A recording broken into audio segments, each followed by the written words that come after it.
அனைவருக்கும் வணக்கம். Thomas Alva Edison பிப்ரவரி 11, 1847 அமெரிக்காவில் ஒஹையோ மாநிலம் மிலான் என்ற ஊரில் பிறந்தார். தாமஸ் ஆல்வா எடிசன் சிறு வயதில் காது கேட்கும் திறன் குறைவாக உள்ளவராக இருந்தார். அவருக்கு வழக்கமான பள்ளி கல்வி குறைவாகவே கிடைத்தது. பெரும்பாலும் தனது தாயார் நான்சி எடிசன் அவருக்கு வீட்டிலேயே பள்ளிப்பாடம் கற்றுக் கொடுத்தார்.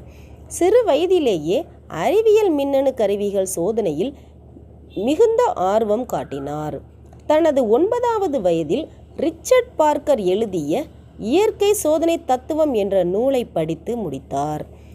13ஆம் வயதில் தாமஸ் பைன் எழுதிய ஆக்க நூலையும் ஐசக் நியூட்டனின் இயற்றிய கோட்பாடு என்ற நூலையும் ஆழ்ந்து படித்தார். தனது 21ஆம் வயதில் செய்தித்தாளில் வெளிவந்த மைக்கேல் பாரடேவின் மின்சக்தியின் பயிற்சி ஆராய்ச்சிகள் பகுதியை ஆழ்ந்து படித்தார்.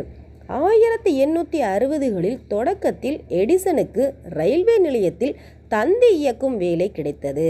பின் ரயில் நிலையத்தில் நொறுக்கு தீனிகள் விற்றார்.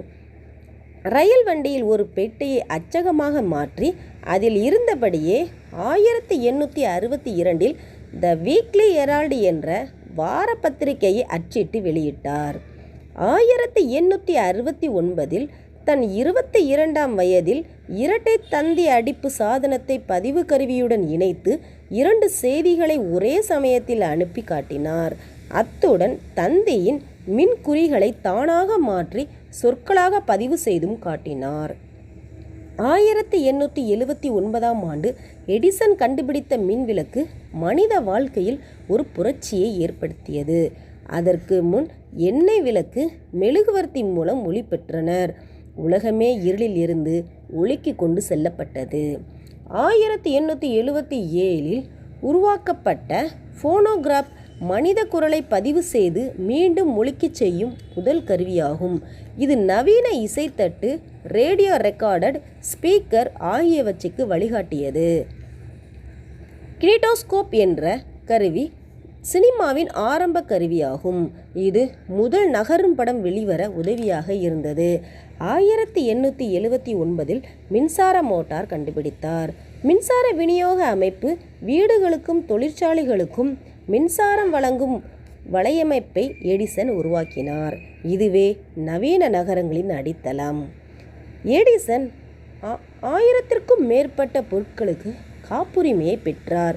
அவர் நிறுவிய Edison electric company general electric என வளர்ந்து உலகின் மிகப்பெரிய மின்சார நிறுவனமாக மாறியது. திறமை என்பது 1% சிந்தனை, 99% கடின உழைப்பு என்றார். மேலும், நான் தோல்வி அடையவில்லை, இயங்காத 10,000 வழிகளை கண்டுபிடித்தேன் என்றும் கூறினார். எடிசன் 1931 அக்டோபர் 18 அன்று தனது 84வது வயதில் மரணமடைந்தார். தாமஸ் ஆல்வா எடிசன் மனித குலத்துக்கு ஒளியை, இசையை, சினிமாவை, மின்சார வாழ்க்கையை தந்த உலகின் மாபெரும் கண்டுபிடிப்பாளர். இவர் இல்லாமல் நவீன உலகமே சாத்தியமில்லை என்று கூட சொல்லலாம். தன்னுடைய தோல்விகளை அனுபவமாக எடுத்துக்கொண்டார்.